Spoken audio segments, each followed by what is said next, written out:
what draws you to stories and to the people behind those stories? Sure. Well, I think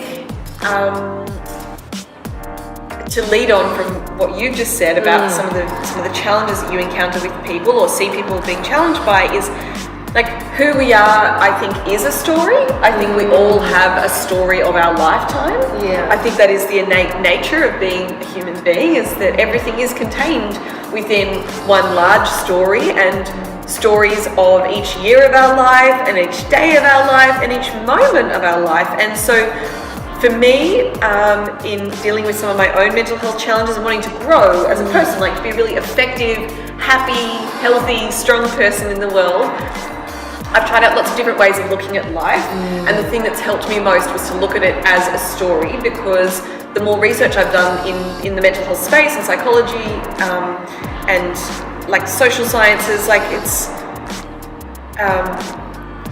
there's actually a lot more logic to our mental health than we think. Whether it's from family predisposition, like the genetics of why we have some mental health challenges, or whether it's trauma, or whether it's pressure that we put ourselves under. Like there's often more of a cause to the way that we feel. And yes, if we look from biopsychosocial models, so yes, there is. I used to just think I was just sick. Like, oh, that's it. I was just born sick. Like my brain doesn't work well, and I am weak, and I am sensitive, and I am complicated, and that's it. And from a lot of the books that I've read, that's what it made me feel like. Mental health books, that's what it made me feel like, and I'm not going to get anywhere in life, and I'm just going to be sick all the time. And now I own more of my own health. Like I've taken ownership. I've realized I'm the author. And I am courageous, and I am strong, and I do love, and I do feel joy, and I do feel freedom, and I feel all the things. And so for me, it's a way of framing the human experience, which is complex and mysterious and hard to understand. It helps me to make things a bit simpler and more normal and able to be understood, so then you can take a bit more control over your perception of your experiences and know a bit more about more control about what you might want to do next. So that's helped me, and I've seen it helping other people through the work that I do. Like I just tried it out as an idea. I was like, stories is a way of bringing things out, and now working with a lot of different people and hearing their stories, it like evokes emotions. It evokes a sense of relief and release and making sense. Like a story matters.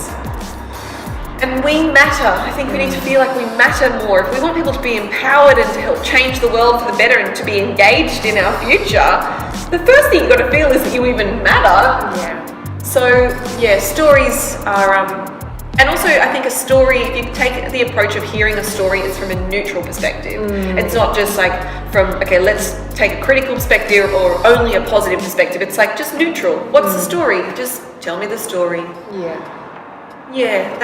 That's why I love stories. Stories are useful, and I like to think about things in the most useful way possible. And sometimes colour and creativity and stories is the most useful way of getting things done. I think. Nice. And I like from what you've just said, I see that so often is people don't quite know how to make sense of their stories at the moment, of how they came to be where they are, who they are today. And that's the first part, is understanding your story so that you can see where you want to take it next, because you have that power. You can write the next chapter of your life. Authorship. Exactly. But it's at first understanding, where the hell do I stand right now? And that's being heard and validated. So the witnessing of the story, I think, is the next part, isn't it? First of all, it's starting to change the way you think about things. Think about things more as a story, but you need to be able to share that story for that kind of magic bit, that relational dynamic to happen, and you see me tell a story, which means that I'm real and that I matter, and I do the same for you. We build a bond. That's good for our mental health connection. I think also... story sharing has an innate sense of connectivity to it. And I've struggled with addiction in my life, and there's a bit of theory out there about the opposite to addiction is connection.